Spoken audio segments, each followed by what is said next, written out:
Hello friends, मेरे dazzle classes में आप लोग का बहुत बहुत नए सेशन में स्वागत करता हूं। तो एंशियंट हिस्ट्री हम पढ़ रहे थे, जिसमें से 150 क्वेश्चन मैं पिछले क्लासेस में कवर करा चुका हूं। तो पिछले क्लासेस को नहीं देखे होंगे तो जाके देख सकते हैं। सारे क्वेश्चन आपके इंपॉर्टेंट है, सारे क्वेश्चन आपके लूसेंट से मोस्ट इंपॉर्टेंट क्वेश्चन को तैयार किया गया है। सारे आपके सिलेबस के हिसाब से क्वेश्चन को तैयार, लगभग जो हिस्ट्री का जो सिलेबस होता है, चाहे एसएससी की तैयारी कर, रेलवे, यूपीएससी, बैंक, स्टेट में कोई भी आप पीएससी वगैरह का एग्ज़ाम के प्रिपरेशन कर रहे होंगे, पुलिस कांस्टेबल वगैरह के, तो लगभग सभी एग्ज़ाम का जो सिलेबस लगभग सेम हो चुका हो। इसके पहले मैं मॉडर्न हिस्ट्री कंप्लीट करा चुका हूँ, तो मॉडर्न हिस्ट्री भी आप पढ़ सकते हैं, जिसमें 286 मोस्ट इंपॉर्टेंट क्वेश्चन मैं कवर कराया हूँ। साथ ही साथ पिछले क्लासेस के प्रीवियस ईयर क्वेश्चन भी आप लगा के भी देख सकते हैं। तो ये हमारा 151 क्वेश्चन हम स्टार्ट करेंगे आज। तो हमारा ये आपका 151 है, 150 क्वेश्चन में कवर करा चुका हूँ, तो उसको जाकर देख लीजिएगा। तो चलिए सेशन को बढ़ाते हैं आगे। पहले बार आए तो चैनल को सब्सक्राइब करके रख लीजिएगा, ताकि नोटिफिकेशन आप तक यहाँ पे पहुँच पाए। तो चलिए स्टार्ट करते हैं सेशन को। निम्नलिखित कौन सा सिद्धांत महावीर द्वारा जैन धर्म में इसको जोड़ा गया था? अहिंसा, अस्तेय, ब्रह्मचर्य या आपका अपरिग्रह? तो इसका जो करेक्ट आंसर हो जाएगा ब्रह्मचर्य, इसका सी ऑप्शन करेक्ट आंसर हो जाएगा। तो यह जो सिद्धांत है महावीर स्वामी के द्वारा इसको जैन धर्म में इसको जोड़ा गया था। पंच सिद्धांत के नाम से जानते हैं। जो पंच सिद्धांत इन्होंने जिसमें से जो ब्रह्मचर्य है इसको महावीर स्वामी के द्वारा इसको जोड़ा गया था। तो इसका सी ऑप्शन करेक्ट आंसर हो जाएगा। अगला क्वेश्चन देखते हैं। द्वितीय जैन संगीति, इसका आयोजन कहाँ पे हुआ था? राजगृह में, पाटलिपुत्र में, वल्लभी में या आपके कश्मीर में? तो इसका जो करेक्ट आंसर हो जाएगा आपका। तो इसको जितने भी जैन संगीति हैं उसको मैं एक बार कवर कराता हूँ, तो एक ध्यान से सुनिएगा। एक बार में जैसे क्लियर नहीं हो पाता है तो इसको रिवाइज कीजिएगा, तो आपको डेफिनेटली आपको समझ आ जाएगा। पहला पूछे दूसरा तीसरा, ऐसे घुमा के क्वेश्चन पहले आप पहला पूछ देगा, कभी कभी दूसरा तीसरा चौथा ऐसा पूछेगा, तो आपको कवर हो जाएगा। तो जितने भी जैन संगति जो सभा हुई थी, तो यहाँ पे बात करते हैं। यहाँ पे ये जो जैन संगतिया जो आयोजन कहाँ कहाँ हुआ था, तो प्रथम आपका जो प्रथम जैन संगति आपका कहाँ हुआ था? लगभग 300 ईसा पूर्व में, ये आपके पाटलिपुत्र में। पी लिख रहा हूँ मैं, तैयार नहीं, एक मिनट ना, यहाँ पे लिखा है। तो ये आपका पहला है, पाटलिपुत्र में आपका पहला हुआ था प्रथम जैन संगति। कौन से 300 ईसा पूर्व में हुआ था? किसके शासनकाल में हुआ था? चंद्रगुप्त मौर्य के शासनकाल में हुआ था। कौन से स्थान में? पाटलिपुत्र में। अध्यक्ष कौन थे?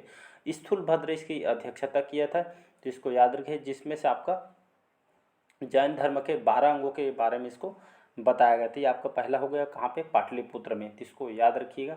अब देखते हैं द्वितीय जो जैन संगति हुआ था उसको देखते हैं।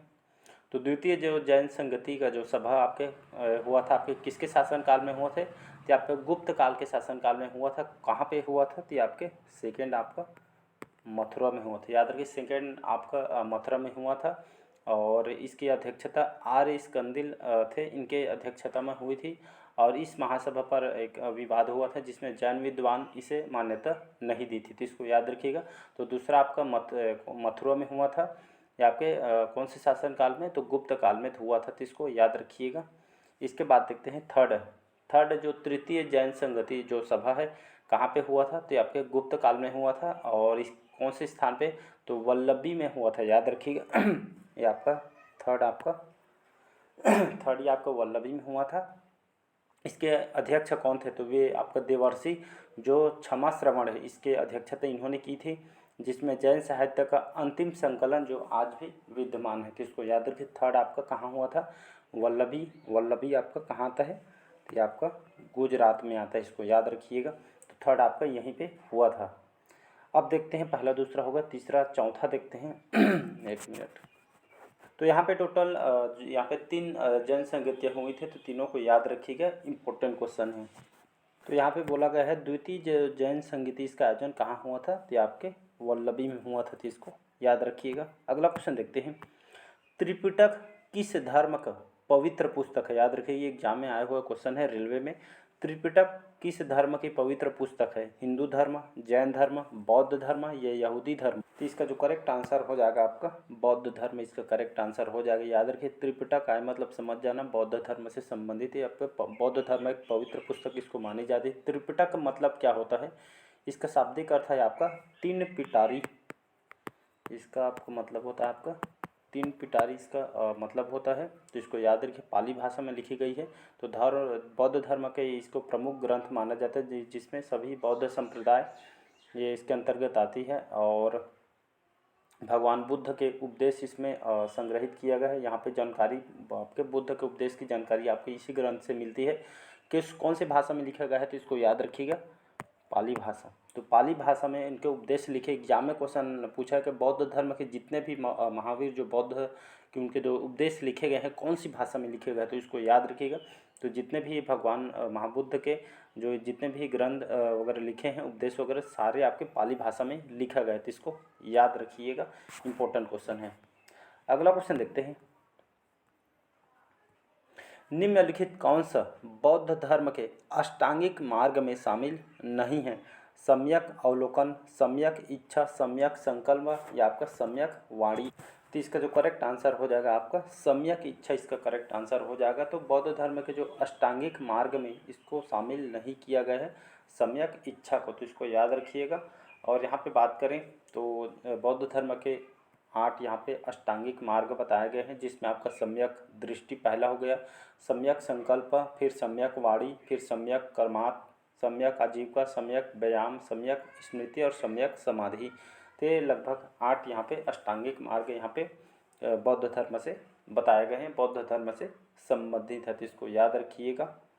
तो इसमें आपका बताया गया है, तो इसको याद रखिएगा। अगला क्वेश्चन देखते हैं। त्रिपिटक किस भाषा में लिखा गया था? जस्ट अभी बताएं और रिलेटेड करके याद करेंगे तो आपको डेफिनेटली एक क्वेश्चन से आपसे बहुत सारे क्वेश्चन आपसे रेडी हो जाते हैं, इसलिए फैक्ट के साथ पढ़ाता हूं मैं। तो त्रिपिटक किस भाषा में लिखा गया था? प्राकृत भाषा में, पाली भाषा में, संस्कृत भाषा में या आपके ब्राह्मी भाषा में? रिकॉल करके देखिएगा, रिकॉल एक बार करिए। तो जस्ट बताया था त्रिपिटक मतलब 3 पिटारी बताया था, जो आपके बौद्ध धर्म का एक प्रमुख ग्रंथ है, तो इसको याद रखिए। कौन सी भाषा में उनके जितने भी बौद्ध धर्म के जो ग्रंथ वगैरह है, जो भगवान जो बुद्ध के जो उपदेश हैं आपके सही इसमें लिखा गया है, कौन सी भाषा में लिखा गया है? तो आपके पाली भाषा में इसको लिखी गई है, तो इसको याद रखिएगा। इम्पोर्टेंट क्वेश्चन है। अगला क्वेश्चन देखते हैं। बुद्ध चरित्र के लेखक कौन थे? अश्वघोष, नागार्जुन, नागसेन या आपका वसुमित्र। तो इसका जो करेक्ट आंसर कौन सा हो जाएगा? जो बुद्ध चरित्र के लेखक आपके अश्वघोष हैं, याद रखिएगा। ए ऑप्शन करेक्ट आंसर होता है। बुद्ध चरित्र एक लेखक थे और एक बौद्ध एक दार्शनिक थे अश्वघोष, इनके द्वारा लिखा गया था। गौतम बुद्ध के जीवन पर एक इनके जो काव्य कविता इनके द्वारा लिखी गई थी, जिसमें इनकी जो रचना की गई थी, जो कि टोटल आपके कौन सी भाषा में?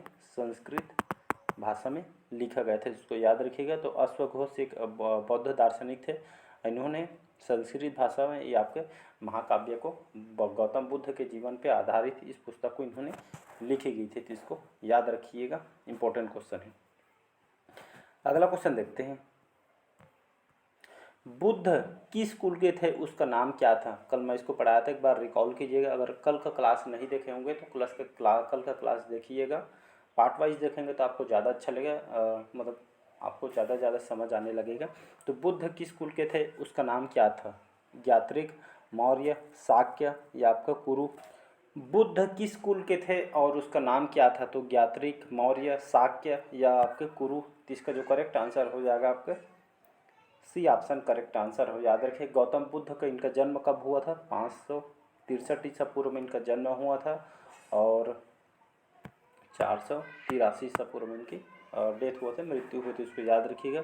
और आपके इन्होंने बौद्ध धर्म में इन्होंने शिक्षा का बहुत ही यहाँ पे प्रवचन इन्होंने दिया था। इनका जन्म कहाँ पे हुआ था? तो याद रखिए इनका जन्म जो आपके लुम्बिनी में 563 ईसा पूर्व इनका जन्म हुआ था। और आपके इक्ष्वाकु वंश, याद रखिएगा, इक्ष्वाकु वंश के क्षत्रिय शाक्य कुल के राजा शुद्धोधन के घर इनका जन्म हुआ था, तो इसको याद रखिए। इसका सी ऑप्शन करेक्ट आंसर हो जाएगा। अगला क्वेश्चन देखते हैं। सारनाथ में दिया गया बुद्ध का प्रथम उपदेश कहा जाता है? महापरिनिष्क्रमण, धर्मचक्र प्रवर्तन, महापरिनिर्वाण या आपका निर्वाण कहलाता है। तो इसका जो करेक्ट आंसर कौन सा हो जाएगा जी? तो इसका जो करेक्ट आंसर हो जाएगा धर्मचक्र प्रवर्तन, इसका करेक्ट आंसर हो जाएगा। तो सारनाथ में बुद्ध द्वारा प्रथम उपदेश दिया गया था, कल भी पढ़ाया था मैं। तो इन्होंने बुद्ध ने अपना जो प्रथम जो धर्मोपदेश जो सारनाथ में 5 भिक्षुओं में यहाँ पे दिया गया था, और जो कि प्रथम जो उपदेश आपके धर्म चक्र प्रवर्तन कहलाता है, तो इसको याद रखिएगा। बी ऑप्शन करेक्ट आंसर हो जाएगा। और अगर पूछे एग्जाम में तो सारनाथ वर्तमान से कौन से राज्य में आता है? सारनाथ अभी उत्तर प्रदेश, याद रखिए। तो सारनाथ जो कि उत्तर प्रदेश के गंगा नदियों के संगम पे वाराणसी के लगभग 10 किलोमीटर या आपके स्थान में स्थित है, तो इसको याद रखें। और सारनाथ में आपके हिरन पार्क यहाँ पे बनाया गया हो, तो इसको कभी भी जाइएगा। सारनाथ तो उत्तर प्रदेश में स्थित है, याद रखिए, जहाँ पे गौतम बुद्ध ने इन्होंने पहली बार धम्म के बारे में इन्होंने पढ़ाया था, तो इसको याद रखिएगा। और बढ़ते हैं अगला क्वेश्चन तरफ। नंद वंश के बाद मगध पर किस वंश ने शासन किया था? मौर्य वंश ने, गुप्त वंश ने, शुंग वंश ने, या आपके कुषाण वंश? इसका जो करेक्ट आंसर हो जाएगा आपका मौर्य वंश, इसका करेक्ट आंसर हो जाएगा। तो नंद, जैसे नंद राजवंश के बाद यहाँ पे जैसे खत्म हुआ, उसके बाद मगध पर चंद्रगुप्त मौर्य ने यहाँ पे मौर्य वंश का शासन स्थापित उन्होंने किया था। इसको याद रखिए, एग्जाम में क्वेश्चन यहाँ पे पूछा जाता है। अगला क्वेश्चन देखते हैं। मौर्य वंश के संस्थापक कौन था? चंद्रगुप्त मौर्य, चंद्रगुप्त द्वितीय, अशोक, या आपका डी है बिंदुसार? तो इसका जो करेक्ट आंसर कौन सा हो जाएगा? तो मौर्य वंश के संस्थापक, इसका जो करेक्ट आंसर हो जाएगा चंद्रगुप्त आपके मौर्य। और किसकी सहायता से स्थापना किया था? उनके जो मंत्री थे चाणक्य, उनके मंत्री थे, तो चंद्रगुप्त मौर्य उनके मंत्री चाणक्य द्वारा इसको स्थापना किया गया था। अगर देखें मौर्य राजवंश की बात करूं तो इन्होंने 137 वर्ष तक भारत में इन्होंने राज्य किया था, याद रखिएगा। चंद्रगुप्त मौर्य उसके मंत्री ने यहाँ पे स्थापना का श्रेय इनको कहा जाता था, इसको याद रखिएगा, इंपॉर्टेंट क्वेश्चन है। और आपका, और कभी कभी इसका एग्जाम में राजधानी पूछा जाता है, तो इसको याद रखिएगा। राजधानी इन लोग की कहाँ थी राजधानी? तो पाटलिपुत्र, जिसे अभी पटना के नाम से जाना जाता है। तो एग्जाम में क्वेश्चन पूछता है। अगला क्वेश्चन देखते हैं। मौर्य इतिहास का सबसे महत्वपूर्ण इतिहास का स्रोत है आपका अर्थशास्त्र, मुद्रा राक्षस, इंडिका, या आपका मिलिंद पन्नो? तो इसका जो करेक्ट आंसर हो जाएगा आपका ए ऑप्शन करेक्ट आंसर हो जाएगा। तो अर्थशास्त्र इसका करेक्ट आंसर हो जाएगा। याद रखिए, कौटिल्य का जो अर्थशास्त्र है, तो इसमें मौर्य वंश के ज्ञान के बारे में बहुत ही यहाँ पे महत्वपूर्ण जानकारी इस चाणक्य की जो पुस्तक है अर्थशास्त्र में इनको बताया। चाणक्य कौन थे? तो चंद्रगुप्त तो मौर्य के आपके मंत्री थे, तो इसको याद रखिएगा। और इसका जो ए ऑप्शन करेक्ट आंसर हो जाए। अगला क्वेश्चन देखते हैं। अर्थशास्त्र, अर्थशास्त्र पुस्तक के लेखक कौन हैं? चंद्रगुप्त मौर्य, विष्णु शर्मा, चाणक्य, या आपका मेगस्थनीज? तो इसका जो करेक्ट आंसर हो जाएगा आपके कौटिल्य, इनको चाणक्य के नाम से इसको जाना जाता है। याद रखिए, अर्थशास्त्र जो कौटिल्य, इनको चाणक्य भी कहा जाता है, या लगभग चौथी सदी में इनके द्वारा रचित संस्कृत का एक ग्रंथ है। और इसमें राज्य व्यवस्था, जो मौर्य काल के राज्य व्यवस्था कैसी थी, कृषि यहाँ पे कैसे, न्याय कैसे किया जाता था, ये सभी राजनीति के बारे में इसमें सभी इस बुक में, जो अर्थशास्त्र जो बुक है, इसमें सारे मौर्य वंश के बारे में, राज्य व्यवस्था, कृषि, न्याय, राजनीति कैसे हो, तो सभी इसमें बताया गया है।